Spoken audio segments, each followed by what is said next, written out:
Hi, everybody, and welcome to ProLine, the longest-running sports handicapping show in America. It is the final week of the NFL preseason taking place tonight, as everybody plays on the same day, and two teams won't play at all because of that horrible hurricane. College football kind of kicked off last weekend with a little bit of an appetizer, but now we've got games all weekend long on the college side, so it's pretty good. I'm Dave Koken. Jim Feist is here. And Jim, it's been, look, a great run for you. 54-36 in the baseball inner circles. Another play going tonight, plus an NFL 3-pack and your AL East total of the month. Yes, Dave, it's been a great run with my inner circles. 3 days of football starting tonight at Vegas Sportsmasters for just $19 by calling 855-546-9467. That's 855-JIM-WINS, 855-546-9467. And anybody who's watched me over the years knows that I don't BS around with this stuff. I don't hype things unnecessarily. Kind of low-key, soft sell, if you will. But, there's times when you just got to say what you're doing and not feel sheepish about it. I'm on a big run right now. Baseball's been pretty good lately. Football has been phenomenal. I lost one game last week, and I had Rice, and wow, that was a bad read. But I was 5-0 in the NFL last week, and it was actually 6-0 because I send my plays out pretty early, and last week I sent out the Patriots -1. Well, look, no matter how good my opinion is, if you give me a -1, and then I can take back 3.5 on the other side, especially in the NFL, I'm going to do it every time. I mean, you just can't pass up stuff like that. So we came back with a portion of a buyback on the Patriots -1 with the Lions plus 3.5, and it landed on 2. So we had both of those. That actually made it a 6-0 NFL preseason week last week. All right, so let's look at some information here. And we'll talk about first, I want to mention this kind of off our script that we were going to follow here, Jim. We got weather issues impacting one of the college games tonight, and therefore impacting the line. That's on the UL Monroe-Memphis game. Yeah, this has been a pretty big move. What I'm reading, it's like when you listen to handicappers, and they're not always right, and neither are the weathermen, but there's a big storm approaching, and this is all part of what's been going on in Texas as well. But it's moving across the country. In Memphis, the line has gone from 27 down to 24.5 or 25, but the total has dropped from 67 down to 62.5 to 63. And what I'm reading is 45-mile-an-hour winds, which plays havoc, of course, with the ball if you're starting to throw it around, and the rain, very hard rain. So I think the line move based on that weather information is valid. I don't know if they get to 40 points. I don't know if they get to 100 points, but the information is definitely valid. And if you have a bet on over 67, you better find a way to get off of it because It's not a good number. Now, when we'll talk a little handicapping as how that applies to the handicapping. The line's already been adjusted, and I haven't. It's probably a combination of moving on air because of the information and getting some bets. But on a total that was 67.5, and has now been adjusted down to 63, 64, that neighborhood, would you still play it if you had not made an investment previously? Or has too much value been lost? Well, the question, I don't know that any value has been lost, Dave, because the conditions when they make the line was a dry field, no wind, no rain. Right. So now, if they were making the line now, and they had not made a previous line, so they would have nothing to worry about from adjustments or playbacks or middles or anything like that, they might make the line 54. Yeah. So this is a whole different game. It's a whole different ball game, and you can't look and say, oh, it was 67, now it's 62. It's not. It's not the same game. It's another game. They're playing on a different field, which is now wet, and a different environment, which is got a 45-mile-an-hour wind. If all those things are accurate, I throw out what it was. Now, if I made a bet over 67, and right now it's at 63 or 62, it's a different game. I forget about the other bet. I can't do anything about it. But it's hard to bet this stuff if you don't have somebody at the ballpark. I happen to have someone very close to, I know a lot of people in Memphis, someone very close to it, and that's where I got the report from. So at the present time, of course, this game doesn't go off till later, and weather has a way of changing, you know. So it doesn't go off till 6 p.m. our time, which is Pacific time.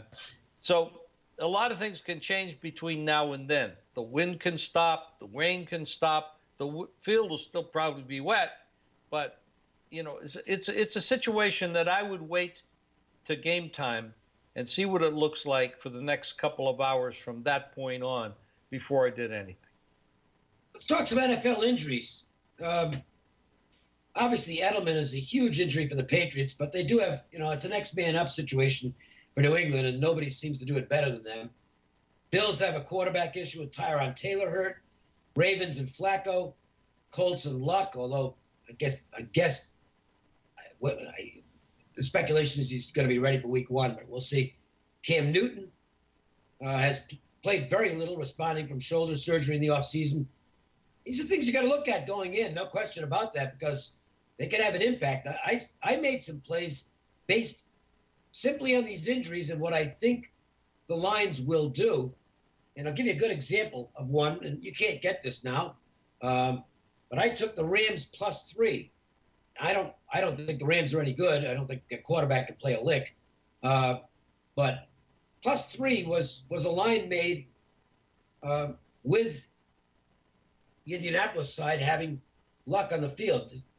If he can't play, +3 on the Rams is a huge bargain. If he does play, I can always get out of it. No problem there. These are things you got to be aware of going in, because you can get line value early on that you won't be able to get later on. I don't think there's any way Indianapolis is going to be -3 in that game when it kicks off next week. So to me, I've already got value and a potential, once again, of setting up a middle. That's why I like to play games early. Nothing better than having big middles involving key numbers in the NFL. I don't think there's a better bet out there. Well, there's no question, you know, and I've gotten different reports on Goff, and some people are saying he actually looks halfway decent this year. I do know this. They have vastly improved their coaching staff. Oh, yeah. I think Jeff Fisher was way overrated. He went 8 or 9 years without a winning record in the NFL, and that's impossible. It's not impossible to lose, but it's impossible to keep your job for so long if you're not winning. I mean, they change coaches. They change as fast as they change their socks. So how he kept the job that long, I don't know. But so the Rams, I think, are going to show quite a bit of improvement. That doesn't mean it's going to show up in the win column, but it might show up in the cover column, which is what you and I do. So, no, the Colts don't look like a winning football team this year. Andrew Luck could come back and take one shot and be out again. Yeah. And the same thing with, you mentioned Cam Newton. What bothers me about Cam Newton is, okay, he's a physical specimen. He's about 6'5", 6'6". He's very physical, strong man, very athletic. But, you know, he's never been the most accurate passer. Now, if you're going to get hit a lot, and the way he plays, he runs. His legs are part of his weaponry. You're going to get hit a lot. Those guys that are hitting you are pretty strong, they're pretty big, and they're pretty fast. Now, you're going to take a shoulder shot, legs go out. You know, I don't see a long career for this guy if he's going to play that way. You got to be a pocket passer in this league if you're going to survive.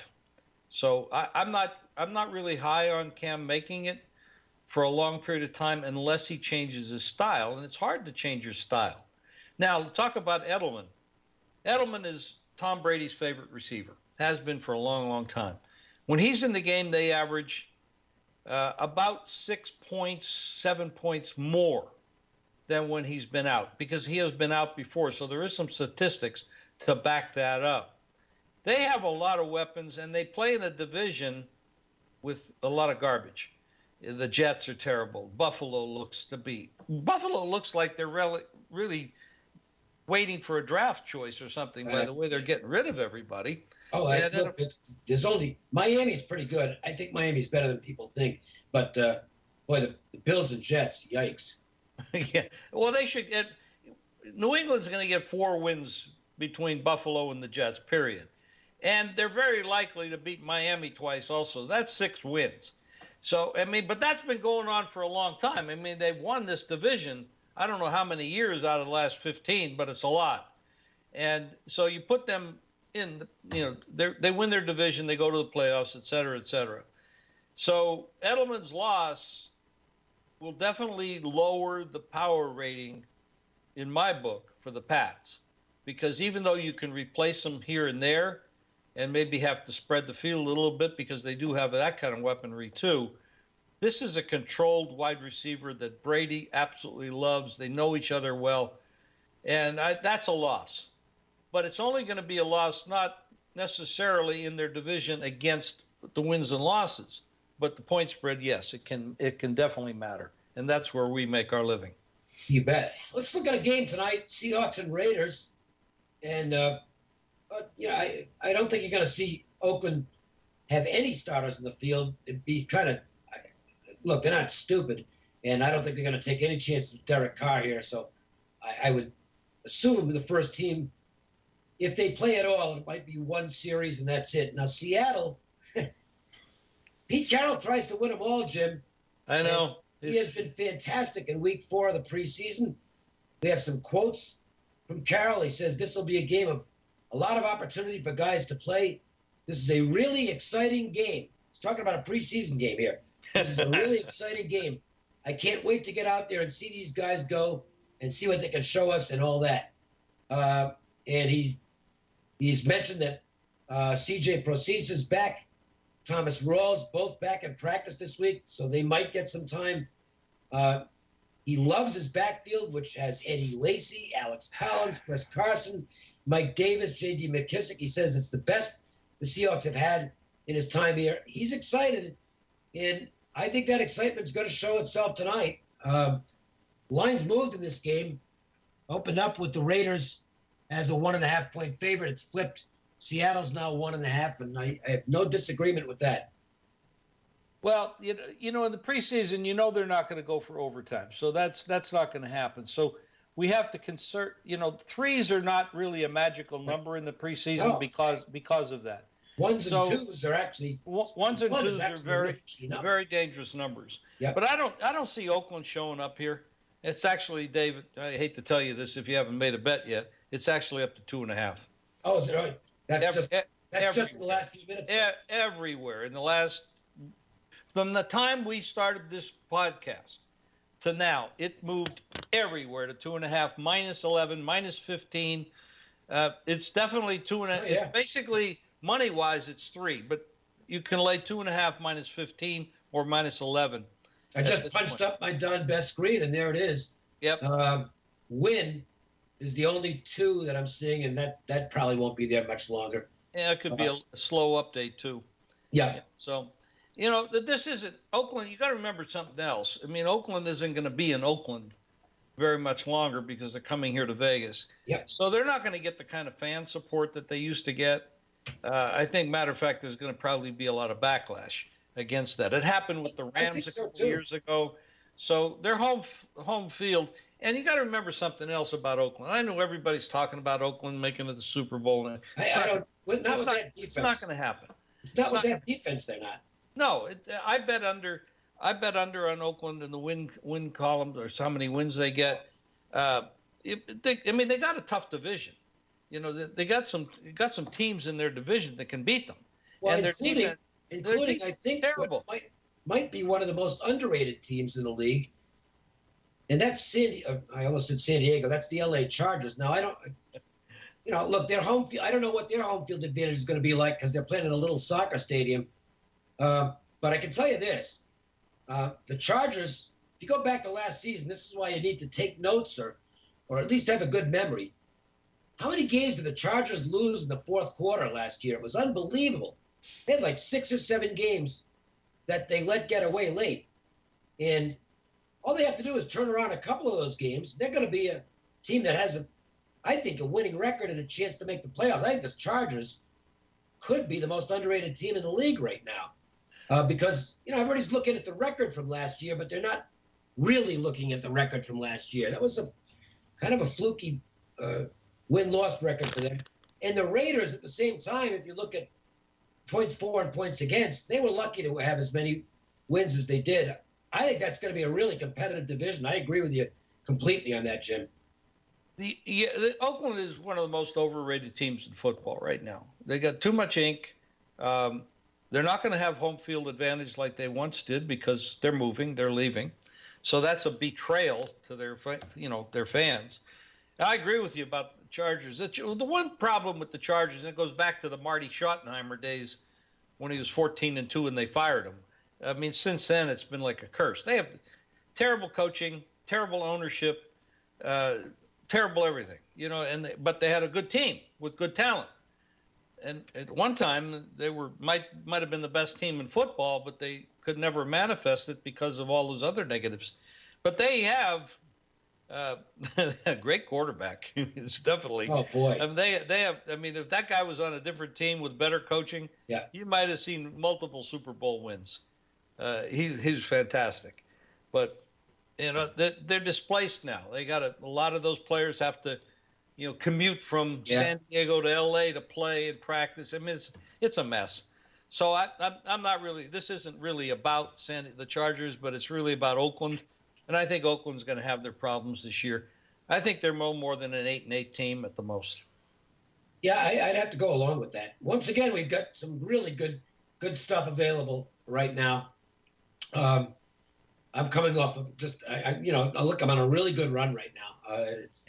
That's the only way to describe it. The baseball's also been good this week. I went 3-0 on Tuesday. Had only one game yesterday, and that was the Twins runs line, which 11-1 doesn't get much easier than that. The football's been fantastic. Only one loss with everything I played last week, so that turned out to be 6-0 with the middle of the NFL, the CFL winner. That's a gigantic week, and I'm ready to do it again. Starting with 2 games in the NFL tonight, $25. Get on board for my football season at a great price right now. I mean, I'm about as geared up as it gets. I have a free play tonight, which you can get on the Ohio State-Indiana game. Just call in and you'll get that. Or I think it's on the website as well. And, I'm excited. And Jim, you got big stuff going tonight, and I know how geared up you are for the football season. I am totally geared up. I mean, I'm loving the college lines that are out there, the college matchups. The whole season is, laying out in front of us all. And we're all excited. And, we always come into the season with full optimism, but I've been doing this 47 years, guys. And most of those years, like 95% of those years, have turned out to be very profitable. And I'm looking at some really good plays in college. I got some matchups in the preseason, the final preseason, which is today, that I'm really excited about. We talked about some of the things, the injuries and stuff. I have a 3-pack of NFL plays and an AL East total of the month going. Free plays right to your cell phone. Just text GAME, GAME, to 64600. And don't forget to check out the free fast facts that are available every day at jimfeist.com. Great information, doesn't cost you anything, and it's good for anybody who's making numbers on these games, which is really should be the starting point for all your handicapping every day. That's going to do it. Jim, I don't know. When are we back with the next one of these? Well, I think we're going to start doing them every day. And I'm not sure, but I'll let you know. Maybe one a day or three a week or something like that. But then we're back in the studio right on the 6th of September And then we know that, and then we do the daily, we're going to do daily podcasts, whether they're audio or video or both. And then we're going to do the studio once a week. So, and then the information is going to be online each and every day. It's a good deal. So hopefully we'll have all you guys on a regular basis. Jim, I'll talk to you later. And thanks for listening, everybody. Appreciate it. And have yourselves a great Thursday.